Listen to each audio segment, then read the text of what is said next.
जय हिंद एवरीवन, स्वागत है आप सभी का टॉपर यानी अकेडमी में। तो दोस्तों, आपके जो कोस्ट गार्ड नाविक डीबीजीडी में प्रीवियस ईयर यानी कि जो आपके 2021 के दो एग्जाम हुए थे आपके, एक होता आपका मार्च में और एक होता आपका सितंबर में। जो भी उसमें क्वेश्चन पूछे गए थे हम यहाँ पर देखने वाले हैं वन बाई वन। तो चैनल को सब्सक्राइब कर दें क्योंकि एक वीडियो में सारे क्वेश्चन कवर नहीं होंगे, तो कम से कम 4 से 5 वीडियो आपके लिए आएंगी। तो आप लोग चैनल को सब्सक्राइब करें और साथ में आपकी जो प्रैक्टिस होती है वो इसी चैनल पर होती है, तो उसके लिए आप लोग रेगुलर एक वीडियो देख सकते हैं। तो यदि आपने अभी तक टेलीग्राम ज्वाइन नहीं किया तो इस पर आपको पीडीएफ देखने के लिए टेलीग्राम भी आप लोग ज्वाइन कर सकते हैं। तो चलिए चलते हैं आज के फर्स्ट क्वेश्चन की तरफ। तो इस टाइप से आपको सारे के सारे क्वेश्चन देखने के लिए मिलेंगे कि डायनामो किस ऊर्जा को किस ऊर्जा में बदलता है। तो डायनामो को किस ऊर्जा में बदलता है, तो आप लोग इसका आंसर कमेंट बॉक्स में करेंगे। जो आंसर होगा ये बदलता है डायनामो किस चीज को, यांत्रिक ऊर्जा को विद्युत ऊर्जा में। तो जल्दी से जाकर आप लोग जो टेलीग्राम में ज्वाइन कर लें। टेलीग्राम का लिंक यहाँ पर रखा है टॉपर ज्ञान अकेडमी के नाम से, और वीडियो के डिस्क्रिप्शन में आपको देखने के लिए मिलेगा। चलते हैं फर्स्ट क्वेश्चन की तरफ। फर्स्ट क्वेश्चन यहाँ पर है कि सिटीजन एंड सोसाइटी पुस्तक के लेखक कौन है। जो सिटीजन एंड सोसाइटी लेखक है पुस्तक है, उसके लेखक कौन है। आपके ये मार्च 2021 में आया था। आपका मार्च 2021 में आपके एग्जाम में क्वेश्चन पूछा गया था, तो आपको इसका आंसर बताना है। इसका जो आंसर होगा वो होगा आपका हामिद अंसारी। क्या होगा? हामिद अंसारी इसका करेक्ट आंसर होगा। चलते हैं अगले क्वेश्चन की तरफ। अगला क्वेश्चन है कि भारत की पहली भारतीय मिसाइल कौन सी है। पहली भारतीय मिसाइल कौन सी है, और ये काफी अच्छा क्वेश्चन आपका एग्जाम में आया था। इसका जो आंसर होगा वो होगा आपका पृथ्वी। कौन सी थी? पृथ्वी थी। एग्जाम में क्वेश्चन पूछा गया था। प्रीवियस ईयर के क्वेश्चन चल रहे हैं कि भारत का राष्ट्रीय युद्ध स्मारक कहाँ स्थित है। जो भारत का राष्ट्रीय युद्ध स्मारक है वो कहाँ पर स्थित है। तो जो भारत का राष्ट्रीय युद्ध स्मारक है वो कहाँ पर है? नई दिल्ली में। कहाँ पर है? नई दिल्ली में। चलते हैं अगले क्वेश्चन की तरफ। अगला क्वेश्चन यहाँ पर है कि टका किस देश की मुद्रा है। तो टका किस देश की मुद्रा है? सभी को पता है, टका है बांग्लादेश की मुद्रा। बात करते हैं बांग्लादेश की जो राजधानी है वो क्या है? ढाका। ठीक है, टक्का एंड ढाका बिल्कुल अजीब से नाम होते हैं इनके। तो यहाँ पर ढाका बांग्लादेश की राजधानी है। अगर नेक्स्ट यहाँ पर बात करते हैं कि जो बांग्लादेश है वो भारत के कितने राज्यों से मिलता है। भारत के कितने राज्यों से मिलता है, क्या क्या उनके नाम है, कमेंट बॉक्स में जल्दी से आप लोग कमेंट करेंगे। ठीक है, उसमें से मैं कुछ आपको ऑप्शन दे रहा हूँ यहाँ पर। ठीक है, मैं आपको बता ही देता हूँ, 2 से 3 नाम आपको बता देता हूँ कि आपका जो बंगाल है, पश्चिम बंगाल, उससे मिलता है, असम से मिलता है, साथ में आपका यहाँ पर और किससे मिलता है आप लोग कमेंट बॉक्स में बात करेंगे। ठीक है, 2 नाम हो रहे हैं वो आप लोग कमेंट बॉक्स में करेंगे। देखते हैं अगले क्वेश्चन क्या है यहाँ पर कि निम्नलिखित में से कौन भारत का पहला बैंक है।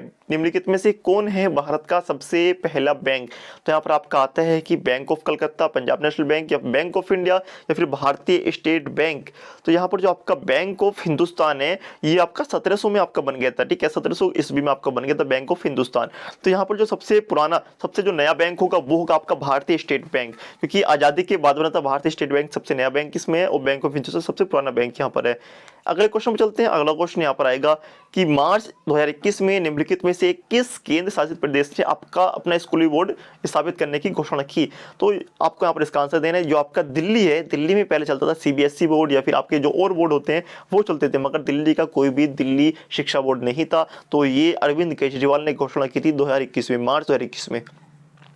अगला क्वेश्चन यहाँ पर आता है कि भारत में सबसे लंबा राष्ट्रीय जलमार्ग की लंबाई क्या है। भारत में सबसे लंबे राष्ट्रीय जलमार्ग NW1 की लंबाई क्या है। तो उसकी जो लंबाई है वो होगी 1620, और ये होगा आपका इलाहाबाद से कहाँ तक होगा, कमेंट बॉक्स में आपको बताना है। ठीक है, इलाहाबाद से कहाँ तक होगा आपको कमेंट बॉक्स में बताना है। तो आप कहेंगे कि आधे आंसर क्यों दे रहा हूँ, कि आप लोगों को भी एफर्ट करना है कमेंट बॉक्स में जब भी कमेंट आते हैं, क्योंकि आप लोग एक सुपारी खाकर बैठ जाते हैं, आंसर कोई भी देते नहीं कमेंट बॉक्स में। अगला क्वेश्चन है कि कानपुर शहर, जो कानपुर शहर है उसमें 1857 के विद्रोह का नेतृत्व किसने किया था। तो कानपुर शहर में 1857 के विद्रोह का नेतृत्व किसने किया था। आपको आंसर देना है जल्दी से कमेंट बॉक्स में, और देखते हैं इसका करेक्ट आंसर। तो इसमें जो इसका करेक्ट आंसर होगा वो आपका हो जाएगा नाना साहिब। ठीक है, नाना साहिब यहाँ पर थे, और इनका जो सेनापति था वो था तात्या टोपे। अगला क्वेश्चन है कि किस ग्रह की उपग्रह की संख्या सबसे अधिक है। कि जो कौन सा ग्रह है इसमें से जिसके उपग्रह की संख्या सबसे अधिक है। तो आप लोगों का आंसर होगा बृहस्पति, मगर बृहस्पति नहीं होगा, शनि इसका करेक्ट आंसर होगा। शनि के अब हो चुके हैं सबसे ज्यादा उपग्रह। चलते हैं अगले क्वेश्चन की तरफ। आपका आता है अगला क्वेश्चन यहाँ पर कि अंतरराष्ट्रीय परिषद के अनुसार ICC मेन T20 विश्व कप 2022 नवंबर को किस देश में आयोजित किया गया था। यानी कि जो आपका T20 विश्व कप है वो कहाँ पर आयोजित किया गया था, वो किया गया था आपका UAE, संयुक्त अरब अमीरात में। ठीक है, संयुक्त अरब अमीरात में। तो चलते हैं आपके अगले क्वेश्चन की तरफ। अगला क्वेश्चन यहाँ पर आ जाता है आप सभी का, भारतीय सेना दिवस कब मनाया जाता है।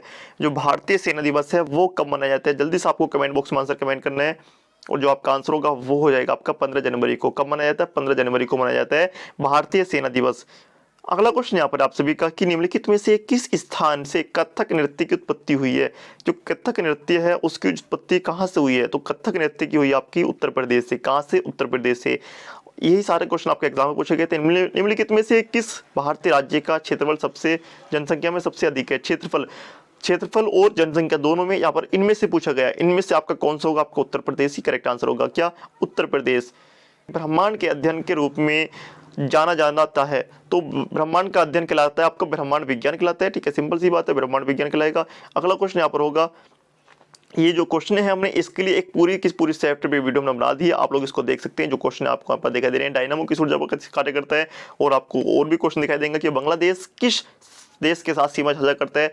तो बांग्लादेश यहाँ पर किस देश के साथ सीमा साझा नहीं करता है, क्वेश्चन मैंने अभी आपसे पूछा था, इसलिए मैंने आपको बताया नहीं था। आपका ऑप्शन नंबर यहाँ पर जो होगा उड़ीसा के साथ नहीं करता है, बंगाल, त्रिपुरा, असम। अगला क्वेश्चन यहाँ पर आपसे है कि भारतीय राष्ट्रीय ध्वज की लंबाई और चौड़ाई का अनुपात आपको बताना है। भारतीय ध्वज की लंबाई और चौड़ाई का अनुपात 3:2 होगा आपका। अगला क्वेश्चन यहाँ पर आ जाता है आप सभी का कि लालटेन केरोसिन में तेल किस क्रिया के कारण ऊपर चढ़ता है, तो वो करता है आपका कृषि का क्रिया के कारण। नेक्स्ट क्वेश्चन यहाँ पर आ जाता है आप सभी का। अगला क्वेश्चन पूछा गया था कि सारे जहां से जो अच्छा हिंदुस्तान हमारा किसने लिखा था, ये लिखा था आपका मोहम्मद इकबाल ने। बिल्कुल यहाँ पर करेक्ट होगा। नेक्स्ट क्वेश्चन यहाँ पर आता है कि आपके ये इंग्लिश का क्वेश्चन आप लोग देख लेंगे। सैरिन का सिनोनिम्स आपका काल्म होता है। अपेंडिक्स का यहाँ पर सिनोनिम पूछा गया है। चारों के चारों यहाँ पर ठीक करेक्ट होंगे आप सभी के। अगला क्वेश्चन था कि यहाँ पर भारत राष्ट्रपति भवन का डिजाइन किसने बनाया, तो ये था बनाया था किसने, एडमंड लुटियंस ने बनाया था। किसने? एडमंड लुटियंस ने।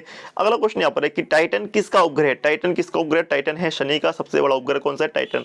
अगला क्वेश्चन यहाँ पर पूछा गया था आपका, यहाँ पर आपने टेलीग्राम अभी तक ज्वाइन नहीं किया तो जल्दी से आप लोग टेलीग्राम को ज्वाइन कर लें, जिससे कि आपको सारे लेटेस्ट अपडेट और साथ में आपको PDF आपको यहाँ पर मिलते हैं। तो जय हिंद दोस्तों, मिलते हैं आपकी अगली क्लास में जल्दी, तब तक के लिए जय हिंद।